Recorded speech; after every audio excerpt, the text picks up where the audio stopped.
move that we approve the minutes of August 29th, 2016. Second. The motion has been made and seconded. Are there any additions, deletions, corrections? All in favor say aye. Aye. Aye. Opposed? Minutes are approved.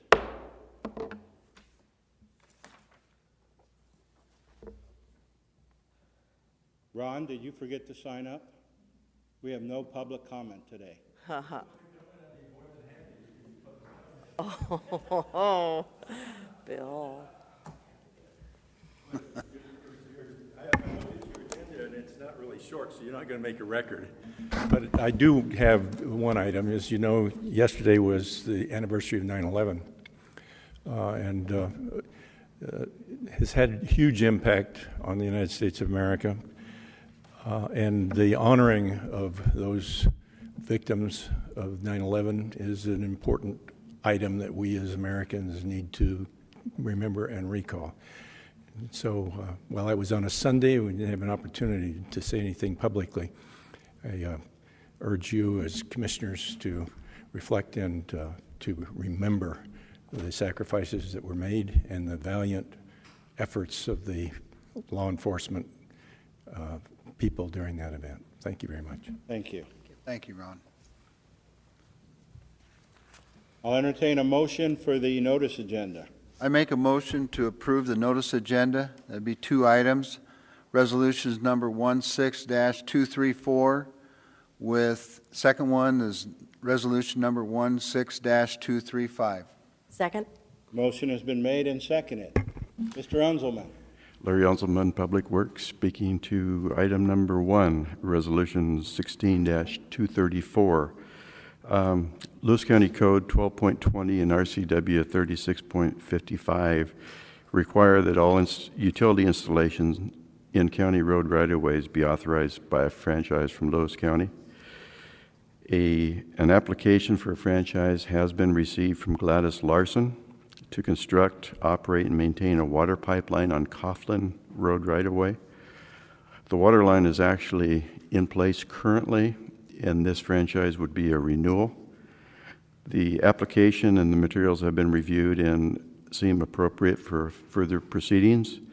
This resolution would set October 3rd, 2016 as the time for hearing on the franchise request. And the resolution would also instruct the clerk of the board to proceed with all the appropriate necessary notifications, postings, and publications. Any other questions? Thank you, Larry.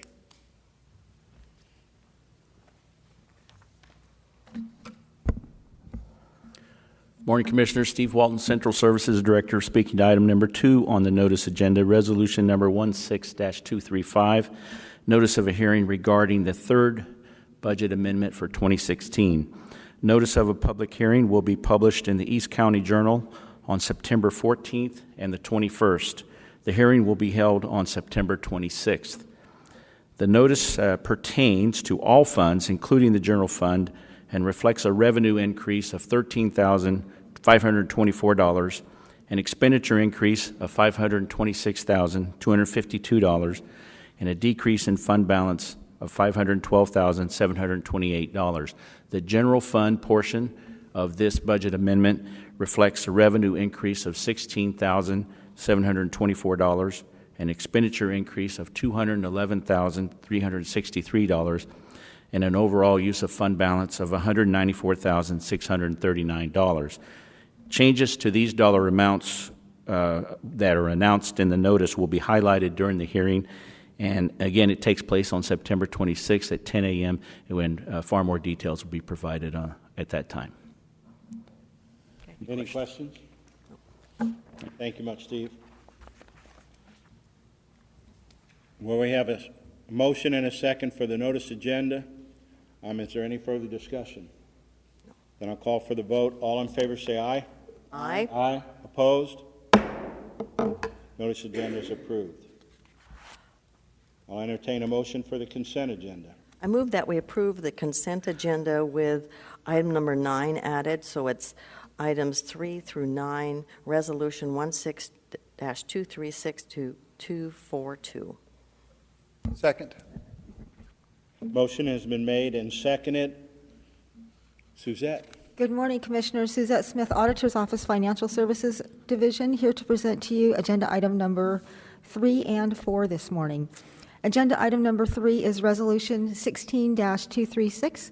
This is the regular approval of warrants against the various county departments. We had 2 weeks due to the holiday, so the numbers are large.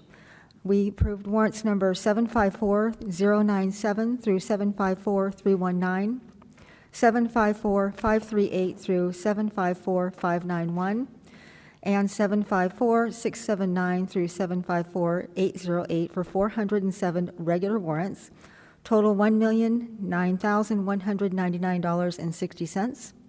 In addition, we had county payroll and benefits, warrants numbers 754-320 through 754-537, 754-592 through 754-650, and automatic deposits 1 through 485, for a combined total of 762 warrants and automatic deposits.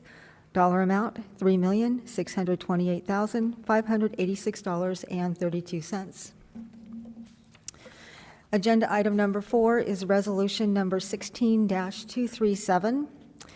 In 2012, Debt Service Fund 211 was established for the Drinking Water State Revolving Fund loan that was for the Vader Water System improvements.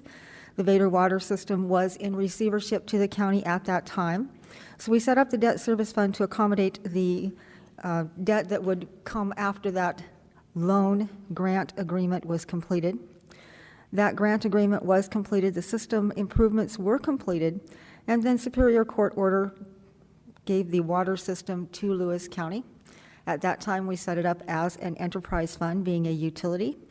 And then we transferred the debt as well as the infrastructure over to Fund 420, which is the Vader Water Utility. So at this time, there is no residual cash in Fund 211, and we would request that the Commissioners authorize the closing of the 211 Debt Service Fund. Any questions? Thank you. Thank you.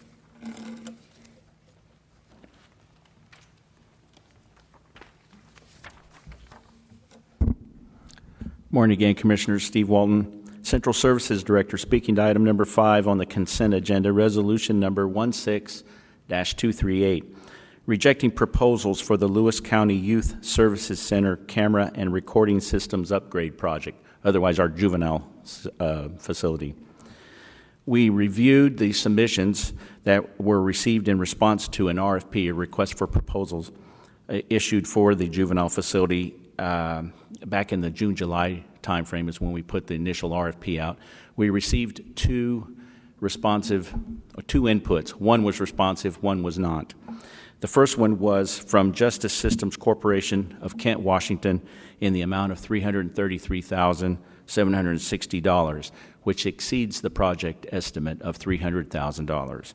The second estimate that we considered non-responsive because it did not include the entire scope of the project. So it came in at $238,000, but it was low because it didn't have the entire scope of the project included. And that was from 911 security cameras of Tacoma. So therefore, it's in the best interest of the county to reject both proposals and issue a revised request for proposals to provide upgrades for the juvenile facility. Funding for this comes out of Fund 310, which is from the 0.1% tax for the jail and juvenile. And we'll get those new proposals in and review those and get back to you. Any questions?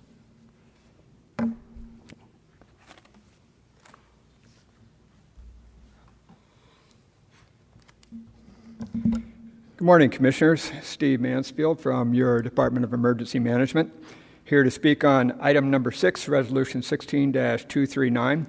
This is approving myself, Steve Mansfield, as the Lewis County Community Emergency Coordinator and William Teitzel as the alternate through 2017. This helps ensure notification on chemical releases and spills within Lewis County. It also brings us into compliance with federal code, the Superfund Amendment Reauthorization Act, and the Emergency Planning Community Right to Know Act of 1986. And it provides authority to implement the Emergency Support Function, ESF number 10, to help facilitate response to chemical releases, spills, and emergencies within Lewis County.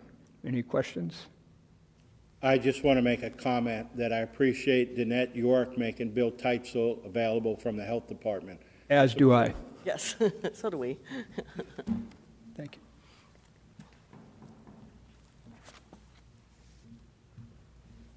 I'm not too sure how appreciative Bill is, but to Bill have one more title, yeah, Bill Teitzel.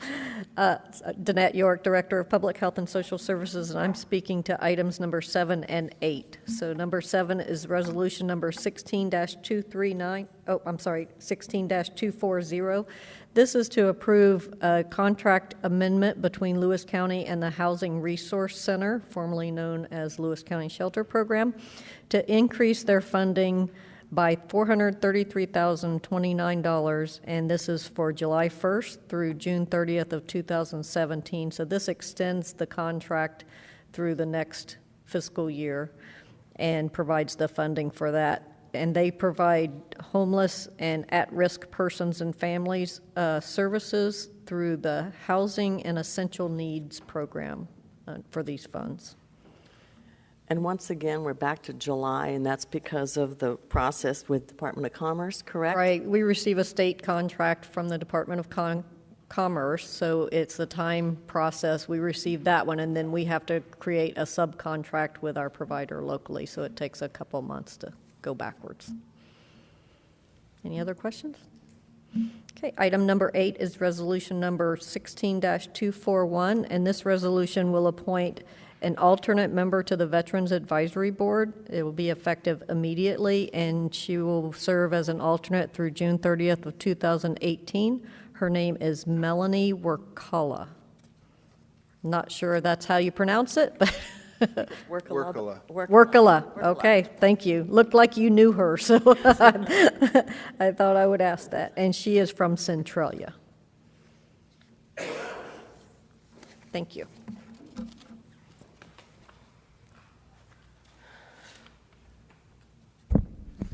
Good morning, Commissioners. Delane Coleman, Human Resources, speaking to item number 9, 16-242. Effective September 16, 2016, the BOCC is appointing Lisa Canzati to the position of interim Lewis County Clerk when the office of the Lewis County Clerk becomes vacant at the end of business September 15th, when the resignation of the elected clerk, Kathy Brack, becomes effective. Lisa, could you stand up and be recognized? Thank you very much for stepping forward and doing this in their interim. Thank you. Thank you.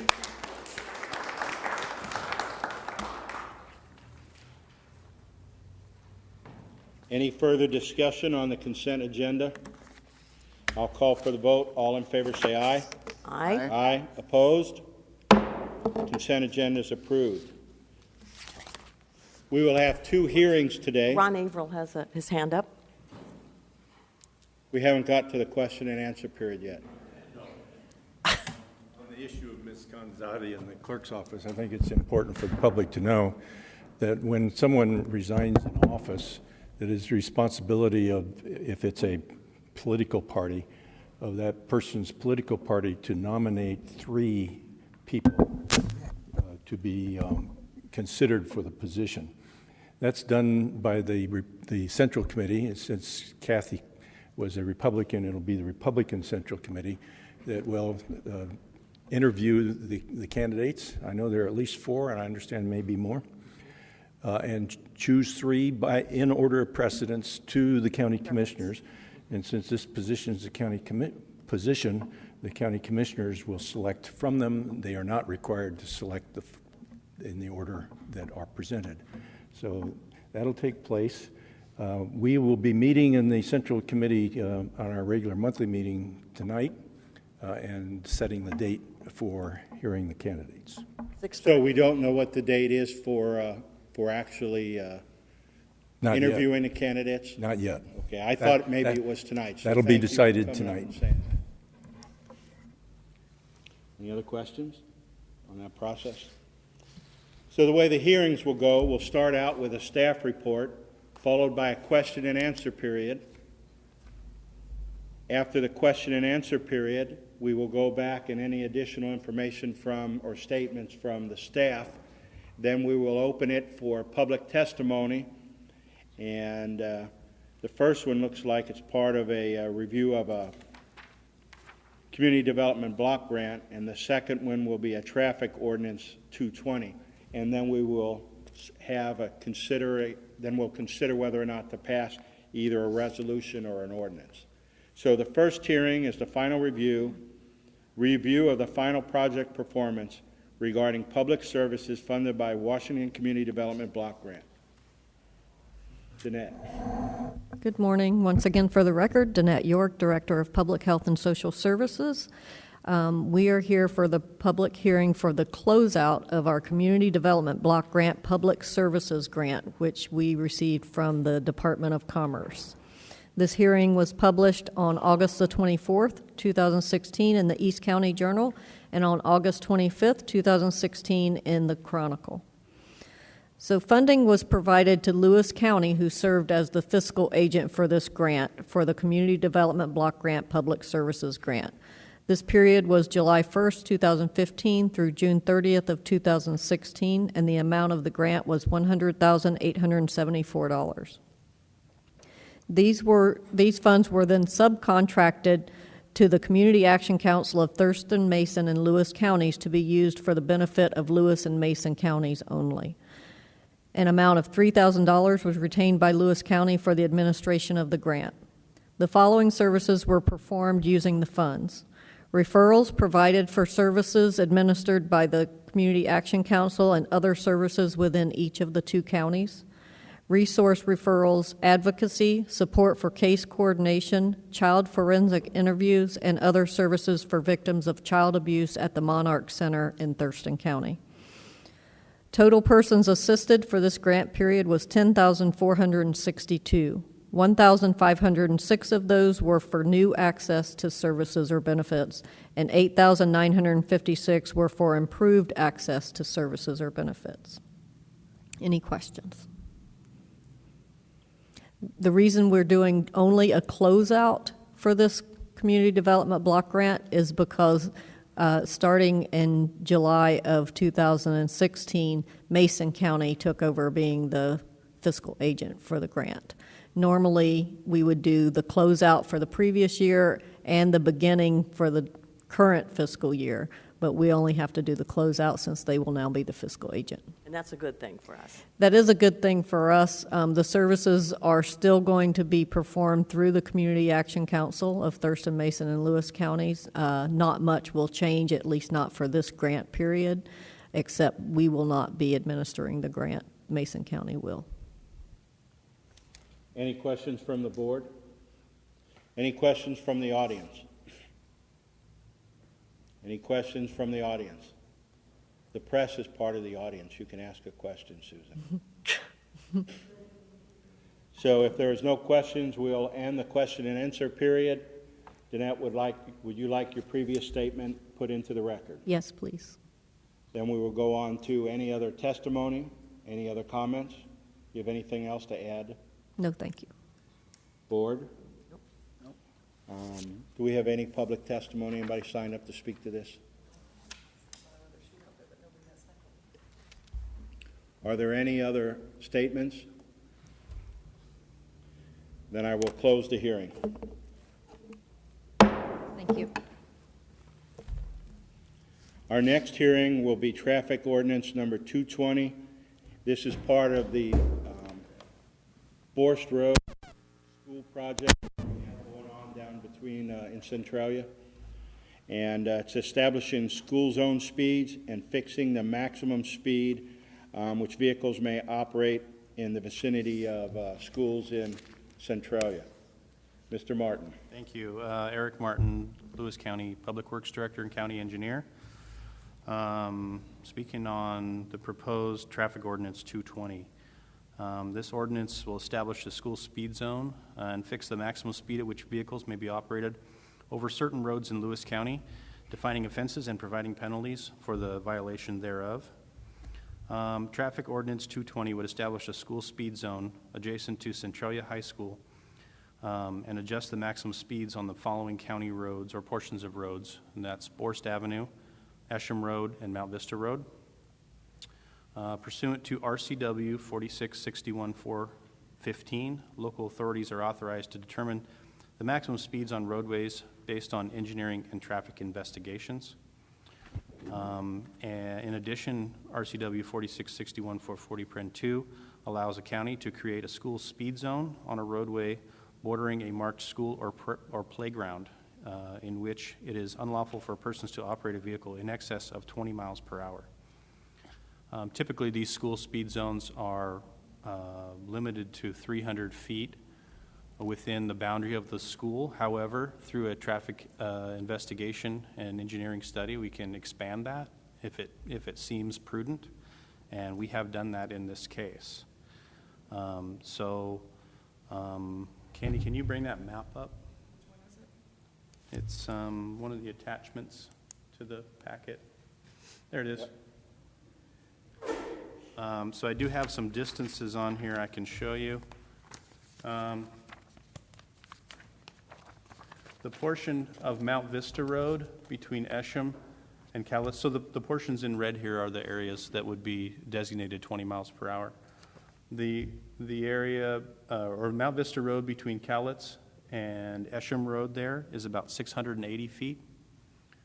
Borst Avenue between Cowlitz and Esham is about 690 feet, just a little bit longer.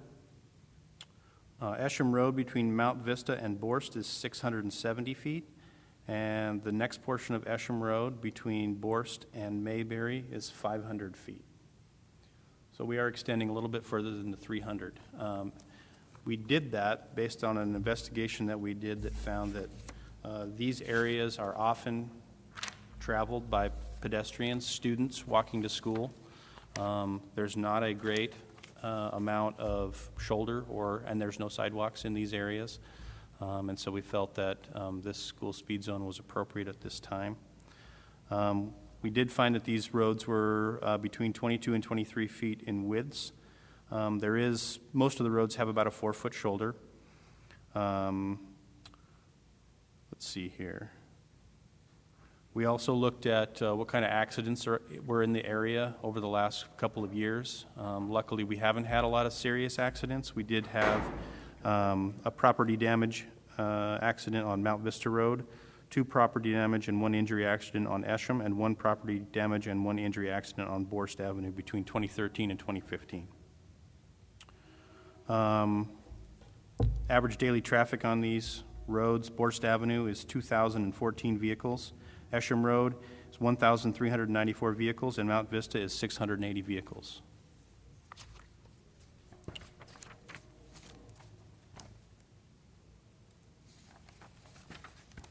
Mr. Martin, are Yeah. these the first steps in a much bigger project? They are. They are. And you want to cover that just real quickly? You bet. So we have been working with the city of Centralia. These portions of these roads east of Schuber are in the county. West of Schuber back to the middle school are in the city, but it's all part of one corridor, and it's all part of the same flow of traffic that comes to the high school in the mornings and leaves in the afternoons. There is a need there to improve Borst Avenue, Mount Vista, and some of the surrounding roads. And so we are working with the city to come up with a bigger solution. But what we wanted to do was this summer provide some interim improvements that would help out the situation with the pedestrian and vehicular traffic conflicts that are out there.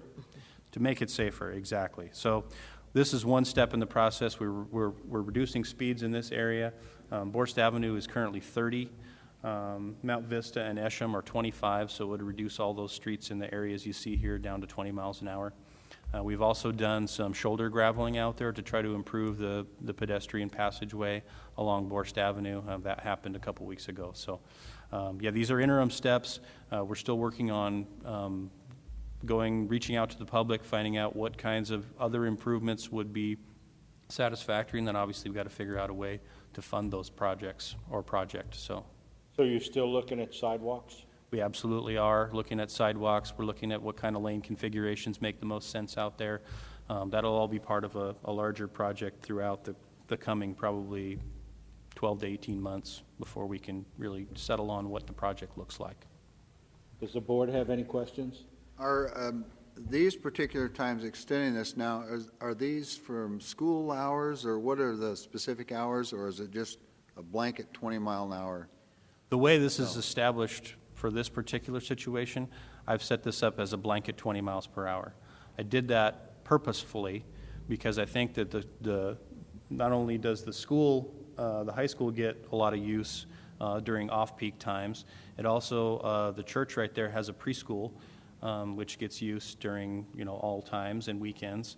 And I don't think this is going to affect traffic flow negatively by reducing the speed limit this small increment. We're kind of back in a corner over here. There's not a lot of through traffic. People are either going to the high school or going away from the high school or to their home if they live there, but there's not a lot of traffic that's passing through. So I don't foresee any traffic delays or concerns with those kinds of things with reducing the speed limit to 24 hours a day, 7 days a week.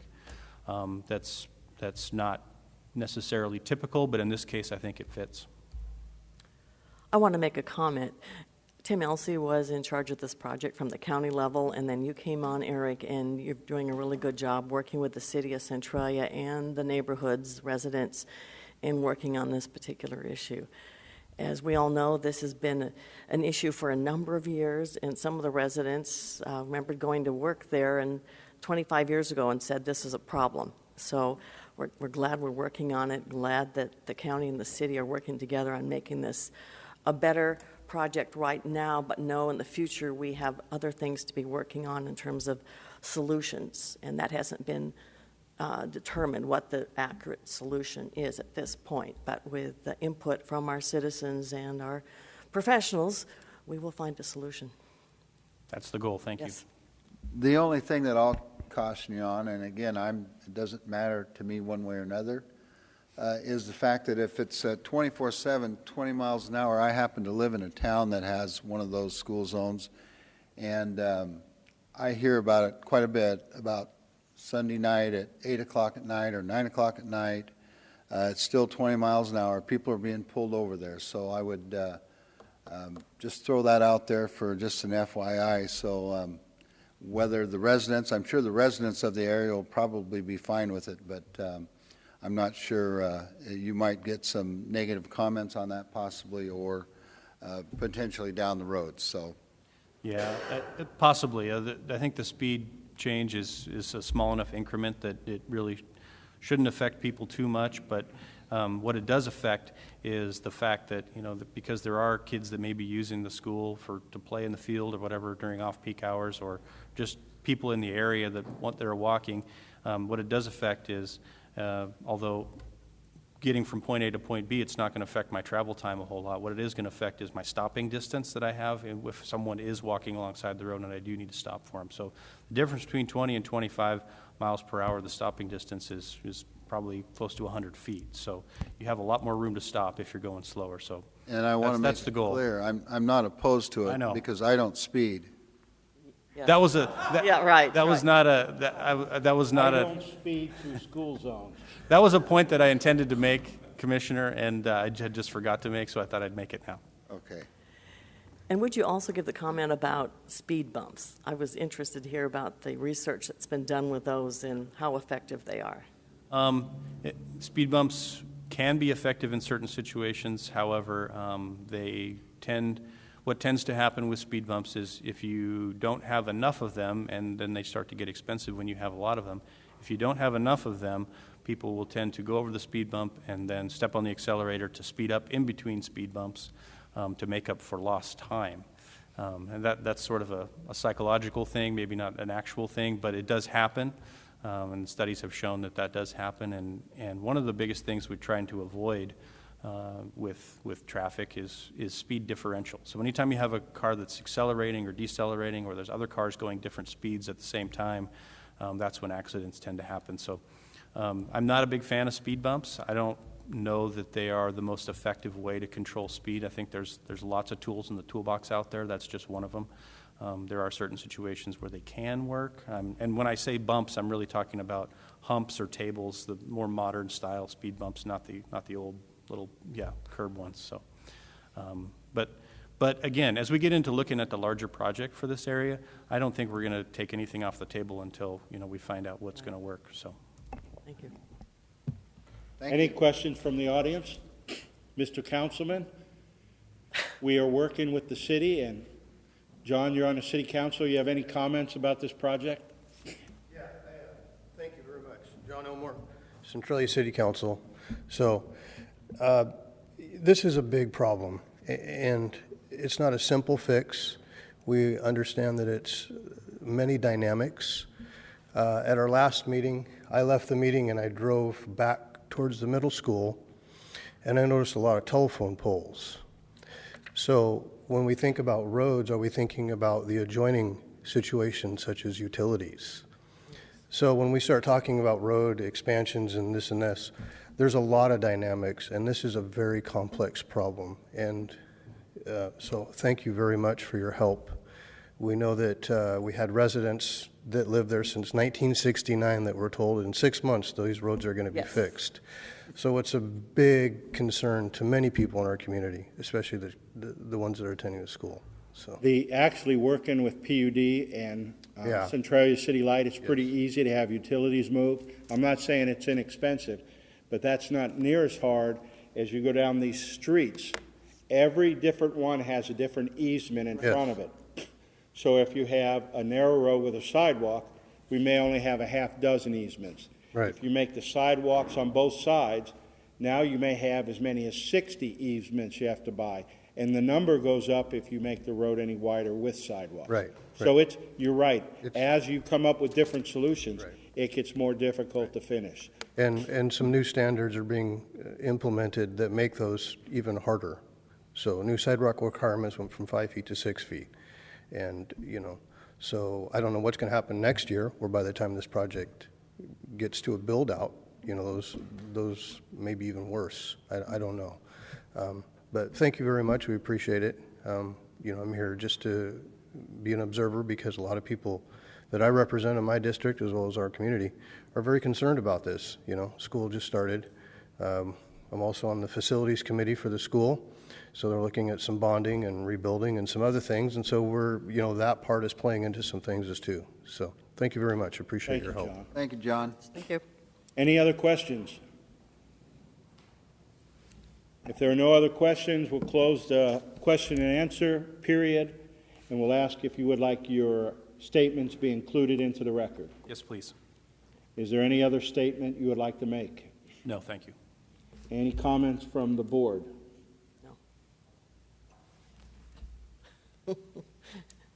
Comments from the audience? Ron Averill, Centralia area. This has been a long project. I remember when Ted Shannon said that he was going to fix this. And unfortunately, it's a problem that is complicated by the fact that Borst runs both into the county and into the city. It's complicated by the fact that generally road funds are for arterials, and Borst Road's not an arterial. So we have to find city funds or county funds or a combination thereof, which is one of the Transportation Strategy Council things that we gave to them so that they could do this.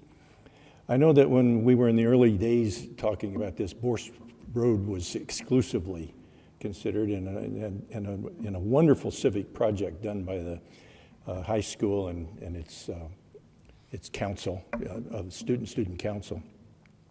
They pointed out to us that this is not just Borst Road, but it's Esham Road and it's Mount Vista as well, which makes the problem even more complicated and harder to resolve. I want to applaud the county for moving forward and getting this on this started, recognizing that at least the early fixes are just bandages, that we really need a longer term fix. But I would urge you also to keep your eye on this project and not let it slip away as the young people that started bringing it to the public attention have graduated, moved on, and whether the next council picks up and keeps the pressure on us.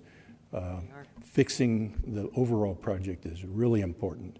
You know, one of the things we did about 5 years ago was we did a study of Borst Road and those easements. And we have a large number of trees, hedges, and fences that'll have to come out if we put a sidewalk in. So you got a real task for you there, Eric, in trying to solve this problem, but it's an important one for the safety of our students. Thank you very much. Thank you, sir. I'd like to make a comment in response. I know the current ASB officers are indeed interested, and they have passed the torch from the previous council to this one. For me, my mother, when she was in her 90s, was using her walker to go from our house on Sunnyside Drive and taking Borst Avenue to Safeway. And when I heard she was making that trip, that always made me really nervous. Like, Mom, that's not quite the way to go. And people would report, hey, I saw your mom on Borst, and, you know, there's these cars whizzing by. And anyway, I look forward, because we're doing a piece here, I look forward to the final project when it's all safe for everyone. Any other statements, comments, testimony? Susan?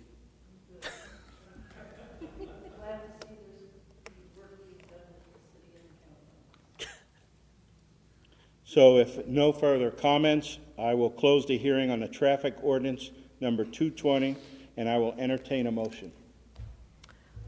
I make a motion to approve traffic ordinance number 220, establishing a school zone speed and fixing the maximum speed to which vehicles may be operated over certain roads in Lewis County. Second. Motion has been made and seconded. Is there any further discussion? I'll call for the vote. All in favor say aye. Aye. Aye. Aye. Opposed? Speed limit is 20. Thank you. Seeing no further business on our agenda, I move that we adjourn. Second. Motion has been made and seconded to adjourn. All in favor say aye. Aye. Aye. We are adjourned. You are invited to immerse yourself in the beauty of nature in all four corners of Lewis County, Washington. From our fields to your table, farms in the west share their bounty. Limitless landscapes, forests and mountains beg to be explored in the east. Fish our many rivers and lakes in the south, and discover where history and culture intersect in our twin cities. Explore it all by visiting our Facebook page and plan your next getaway at discoverlewiscounty.com. Culture, history, and adventure all come alive when you discover Lewis County.